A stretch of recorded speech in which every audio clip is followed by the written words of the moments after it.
So the year is like 78. It's the summer. And me and my best friend, my first best friend that I've ever had in this world, Chris, we're hanging out. Chris was like, he was legally blind. And so it's the 70s. You don't give a fuck. We called him Cross-Eyed Chris or Mr. Magoo. His eyes were kind of like Cookie Monster and shit. Or whatever and shit. But if you had anything different about yourself back then, like if you was born with a little hand, you'd be Little Hand Larry or Larry Little Hand.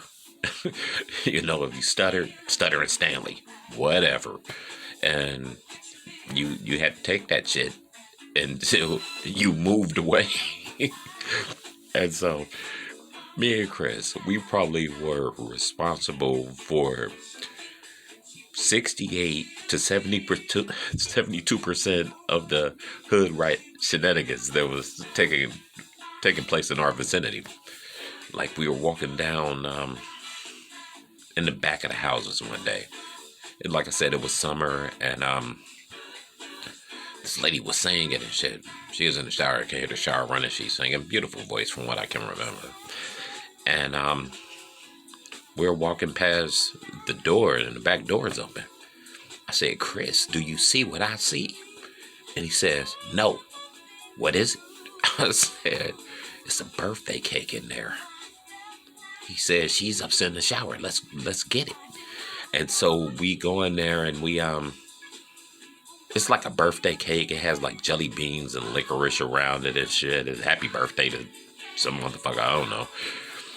And so we snatched the cake. We run down the hill to the gully and shit. And so we eat the cake and shit. And I can only imagine what happened.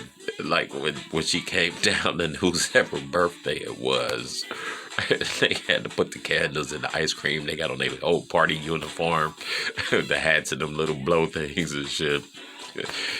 I know years later when they listened to Mickey say birthdays was the worst days, they had to tear it out like that motherfucker is spitting. He is spitting. And so Chris had a PONG. And he says, I'll bet you my PONG against your bike that I can beat you in PONG. And I was like, oh, I'm about to have me a new PONG. It's it. So we're playing, and he beats my ass in Pong and shit, right? And so I go home. My mother she said, Arthur, where's your bike? I said, Chris has it. She said, why does Chris have your bike? I said, because I bet him I can beat him in Pong. My mother said, what the fuck is Pong? I said, it's this game that you play on TV, and it goes across the line and the ball goes back and forth. And she says, you're talking about your friend Chris, Orangey son, the guy that's legally blind. I said, yes, ma'am. She said, okay, I'm going to need to understand this.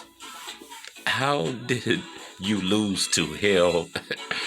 Because I'm assuming if it's on TV, you have to see it. So how did you lose?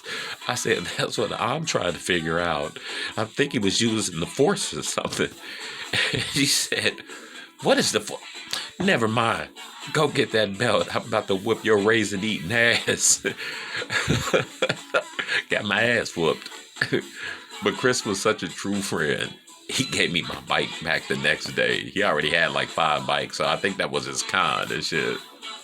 If you're from Winter Terrace, you know what I'm talking about.